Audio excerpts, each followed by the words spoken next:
I want to start off with Israel. Suddenly, it's interesting as these court rulings come out. Suddenly, all the papers that were sort of gung ho for the war in Gaza seem to be that bit more muted today. Thorough, detailed, and all-encompassing. The International Court of Justice's advisory ruling on the illegality of the Israeli occupation of Palestinian territory and settlement building represents a stark refutation of Israel's claims and will have a profound impact for years to come. That's what today's Guardian says. I've been around for a while and I have one question in my mind, and that is, will it? Will it make any difference at all? Expecting any kind of meaningful response to an international court ruling against Israel feels like folly. Or is this ruling declaring Israel's long-term occupation of Palestinian territory unlawful, a de facto annexation, a moment of change?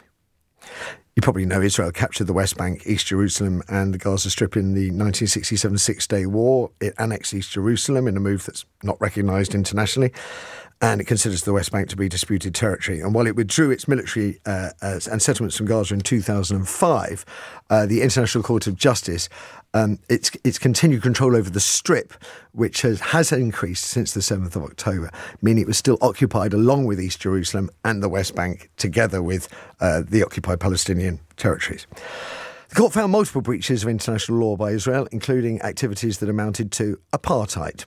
We have forcible evictions, extensive house demolitions, the transfer by Israel of settlers to the West Bank and East Jerusalem and maintenance of their presence there, a failure to prevent or to punish attacks on Palestinians by settlers, restricting the access of the Palestinian population to water, the extension of Israel's law to the West Bank and East Jerusalem. Now, this is where I have to hold my hand up and admit I don't necessarily believe we are going to see meaningful change. For one, it's not a binding ruling. I think it would be a fair assumption to make that Israel is going to ignore it. But coming as it does alongside mounting criticism of Israel's conduct in the war on Gaza, not least the ICJ's interim warning that Israel may be committing genocide, it's going to be much harder for other nations to swerve what we're hearing, not least the UK and the USA. Whilst numerous past UN reports and resolutions in the General Assembly have broadly made the same point, the ICJ ruling, by virtue of being made in reference to treaty and individual laws, represents a judgment that will be hard to ignore. Again, the opinion of The Guardian. And I am left asking the question, will it? The court called for Israel to rapidly quit the occupied territories and ruled that Palestinians were due reparations for the harm they've endured during 57 years of an occupation that systemically discriminates against them. The Guardian believes this ruling is different from anything that's come before, gathering together multiple strands of international law from the Geneva Conventions to the Hague Convention to make its case. But will it lead to meaningful change? The ICJ found that years of Israel building and settling the occupied territories amounted to an intent to effectively annex territory against international law. These policies were not designed to benefit settlers in Israel, rather designed to benefit the settlers in Israel, not the Palestinians living under military administration. Where does it leave the US Embassy, for example, now in East Jerusalem? Will there be any meaningful change? Will the UK re-examine its relationship with Israel? And we have to wonder that because we've already seen Foreign Secretary David Lammy reverse the ruling to stop funding to UNRWA, the UN aid agency, principal aid agency in Gaza. So funding to UNRWA has restarted, a positive step for some. 0345 6060 973 is the number for your thoughts. Do you expect anything to significantly change in the occupied territories as a result of this court ruling? I'm turning for guidance to Yasmine Ahmed, UK Director at Human Rights Watch. Good morning to you, Yasmine. Good morning.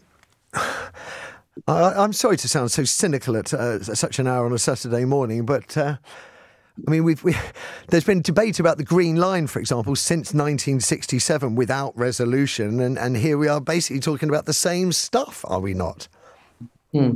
Yes, look, thank you for having me on this morning. And also, I'm so happy to hear that your health is better, and I'm sorry to hear that you are unwell. Well, look, I think the first thing to say is this is a really historic confirmation and vindication of the rights of Palestinian people who have endured decades of cruelty and systemic discrimination under the Israeli occupation. It's incredibly significant that the apex court of the UN has said that not just that settlements are unlawful, but that the occupation in and of itself is unlawful, and very significantly has acknowledged that there is systemic discrimination, racial segregation, and apartheid being carried out by Israel in the occupied territories. And finally, the very important thing, which speaks to the question that you have asked, is that the court has made clear that there's an obligation on other states to not recognise and to take action against these unlawful actions of Israel. Now, the million-dollar question, which you're right, is what will happen now? This is not a binding legal opinion. And even if it was binding, we've seen what happened in the contentious case in the ICJ brought by South Africa about genocide. And we saw that there were provisional measures, and Israel has continued to flout those provisional measures and not provide adequate humanitarian aid to the people in Gaza who are literally starving. But why is this significant? This is significant because what happens, I think, every time that an international court of this caliber says something like this, we inch closer and closer to the truth and justice. And why? And how does that happen? First of all, it has only been recently, despite decades and decades of Palestinian human rights organisations saying that they are enduring apartheid, it has only been recently that the international community has started to acknowledge that. We also know now that this is going to put additional pressure on states like the UK and the US and others that can no longer sit idly by and talk about a peaceful settlement of the dispute and the conflict, and no longer talk about a two-state solution, and do nothing about the fact that the settlements continue to expand, there continues to be violence carried out, and there continues to be unlawful discrimination, land expropriation. Let me ask, please. What do you think we're going to do? What material change do you expect from the UK? So what we're calling on the UK is that you need to be using every leverage that you have against Israel to stop this. First and foremost, your leverage is in relation to the military equipment that you are licensing to Israel. And you also have an obligation under domestic law not to be providing military equipment where there's a clear risk that that might be used for serious violations of international humanitarian law, both in Gaza and in the West Bank. You should also not be allowing settlement goods to be traded in the UK. You should be banning the trade of settlement goods. You should be withdrawing your agreements with the current sort of negotiation with Israel in relation to your new bilateral diplomatic agreements that you have with Israel. You need to be reviewing your trade agreements. You need to be thinking about all the leverage that the UK government currently has to ensure that you can push Israel to stop the violations and ensure, most importantly, that you are not complicit in those violations that are happening in the West Bank, as well as ongoing violations in Gaza. This will make it harder for David Lammy and Keir Starmer not to do anything, and it makes it even more hollow, their words, of a two-state solution, of a peaceful settlement of this dispute, if they do nothing now to take steps to push Israel and to hold Israel accountable for their actions. Yasmine, Ahmed, fascinating. I mean, in spirit and heart, I'm with you everywhere. I'm still left wondering what material change we might witness. Mark Laity, former spokesperson for NATO, former defence correspondent for the BBC to boot, may be better placed to help us with that. Good morning to you, Mark. Good morning. I mean, you've been around long enough to remember other rulings against Israel that amounted to no action whatsoever. I mean, some people might even wonder that if the situation is as bad as the ICJ is outlining, then maybe that explains why, for example, there may be some kind of war being launched against Israel by the repressed people within Gaza. I mean, I might be joining the wrong dots here. What do you expect to change, Mark? Not much, not immediately. I think I don't want to understate its significance, because what you're seeing is a significant notch of pressure, but I don't think the dam is going to break here. I think it's also a mistake to kind of over-focus on Britain. Yes, sure, there's things we can do and we can talk about it, but we're a pretty minor player in this one. But what you're seeing is a reflection of a sea change, which is steadily happening. And the main reason for that sea change is actually the nature of the Israeli government. What you're seeing is the two-state solution has had a lot of legs over many decades, and actually the Palestinians can fairly be blamed for missing a number of opportunities which could have changed things significantly. So if you like, it was a little bit of a plague on both their houses, and maybe even more on the Palestinians for not accepting a good deal. The nature of the current Israeli government is that it is encouraging the defeat of any prospect of a two-state solution. It is encouraging settlers, it's encouraging annexation. Also, since October 7, the huge well of sympathy for the Israelis, correctly so, for the Hamas atrocity, and the hostages that we still think about every day that are still there, and has been bled away. So what you're seeing is the Israelis have moved further and further. The Israeli government has moved further and further away from any potential solution.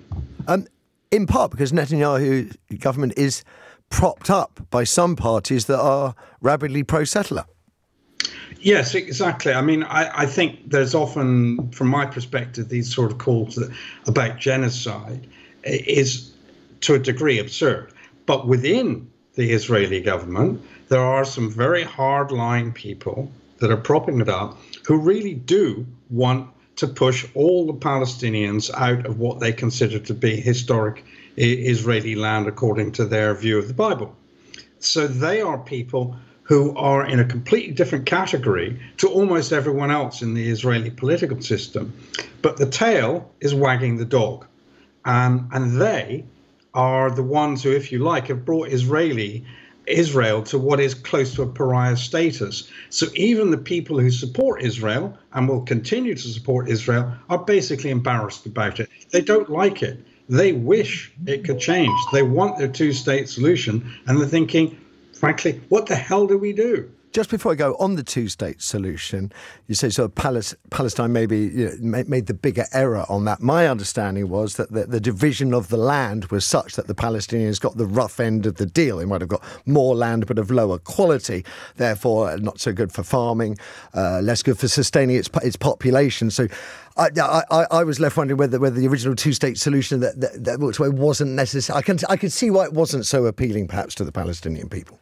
Oh, yeah. I mean, the thing is that when the other side has got more oomph, then you're not going to get as best of it. But nevertheless, if you go back to the original deal with Rabin, Arafat went to Clinton and said he was a hero, and Clinton said back, "You lost me the presidency because you destroyed the chance for peace." In the end, do you want 3/4 of a cake, or do you want all of it, or do you want half a cake instead of all of it? There was a way out there. I'm not saying it was perfect. But the point is, the Palestinians ignored that, but the tide has moved towards blaming the Israelis, and unsurprisingly so. Be very, very interesting to see the global reaction over the next few weeks and months. I see you nodding away there, Mark Laity. Thank you for giving up your time this Saturday morning.